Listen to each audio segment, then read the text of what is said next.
चालबाज ड्रामे की आज की किस्त में आपने देखा कि असद बिल्कुल ही अंधा हो चुका है। ईशल को इस घर से और आशिर की ज़िंदगी से निकालना चाहता है। जिस तरह वो अपनी बीवी के लिए फ़िक्रमंद है कि वो पानी तक न घर से पिए, कहीं से कोई नुकसान न पहुंच जाए।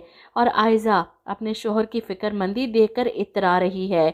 अब तो आशिर के वालिद ने भी इसे कह दिया कि वो ईशल को इसकी माँ की तरफ छोड़ आए। और ये सब सुनने के बाद आशिर अपना और ईशल दोनों का सामान पैक करता है। ईशल इसे समझाती रही, मना करती रही कि तुम खून के रिश्तों से दूर नहीं जा सकते, मुझे छोड़ आओ। लेकिन आशिर इसकी एक बात नहीं सुनता।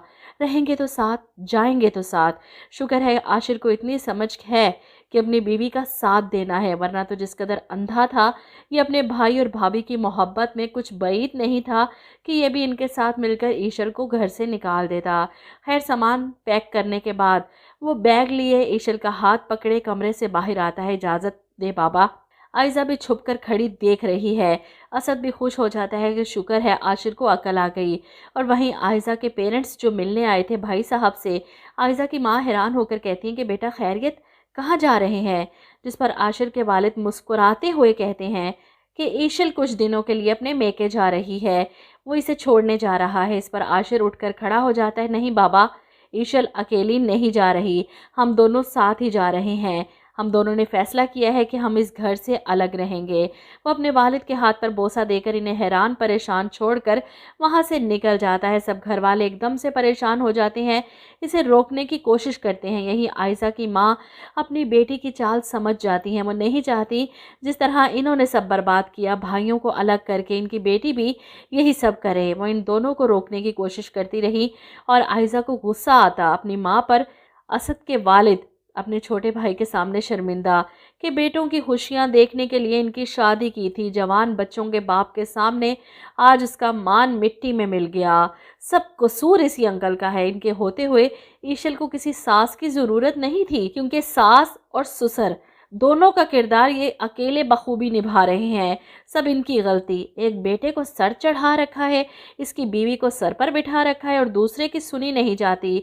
इससे उम्मीद लगाकर बैठे हैं कि वो अपनी बीवी को छोड़ दे, क्योंकि बड़ा भाई ये चाहता है। और अगर वो अपनी बीवी का साथ दे रहा है तो बुरा बन गया।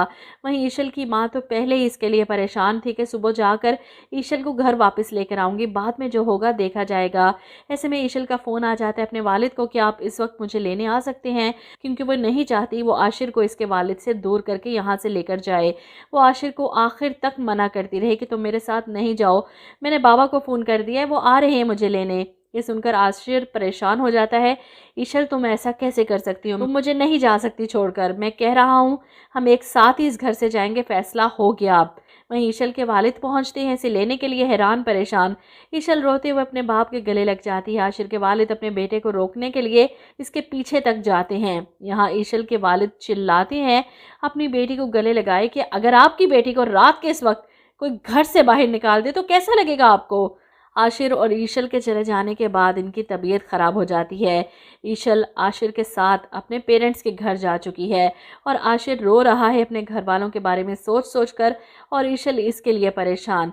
इधर अब बाप की हालत देखकर असद भी परेशान हो जाता है, डर गया है कहीं बाबा को कुछ हो ना जाए। वो आशिर को वापस लाने की ज़िद लगाए बैठे हैं। इसलिए असद आयज़ा से कहता है कि मैं जा रहा हूँ ईशल को वापस लाने के लिए। वो वापस आ गई तो आशिर भी आ जाएगा। ये देखकर आयज़ा परेशान। असद, एक सेकंड। वो इसे रोकती है। कहाँ जा रहे हैं आप? अभी आशिर को ईशल के अलावा कोई नज़र नहीं आ रहा। अभी आप इन दोनों को लेने जाएंगे तो आशिर को तो यही लगेगा ईशल सही और आप गलत, और भूल गए ईशल ने जो कुछ किया था अब्बू के साथ, मेरे साथ। आशिर इस वक्त ईशल को नहीं छोड़ सकता, लेकिन बहुत जल्दी इसे एहसास होगा आप लोगों से दूर नहीं रह सकता। वो वापस आएगा, मेरा यकीन करें। इस वक्त मत लेने जाएं इसे। वो किसी कीमत पर अपनी इतनी बड़ी चाल को नाकाम नहीं होने दे सकती। लेकिन मुझे यहाँ पर लगता है कि ईशल की माँ इतनी आसानी से चुप नहीं बैठने वाली। वो आयज़ा की इस हरकत पर इसका पोल खोलने और असल चेहरा दिखाने के लिए असद के वालिद के पास ज़रूर आएंगी। इन्हें सब बताने के लिए कि जिस बहू को आप सच्चा और अच्छा समझते हैं, इतना बड़ा झूठ बोला इसने आपसे, अपनी बहन का निकाह छुपाया जो भाग कर शयान से निकाह कर चुकी थी। वो इसे झूठ बोलकर रोहान के पल्ले बांध चुकी है। क्या ही अच्छा हो आयज़ा की यह हकीकत जल्दी सामने आ जाए, क्योंकि ड्रामा 50 एपिसोड्स के करीब करीब है। अभी भी सच सामने आएगा तो ही कोई सज़ा का वक्त मिलेगा आयज़ा और असद के लिए। अब तो असद के वालिद भी जहर लगने लगे हैं।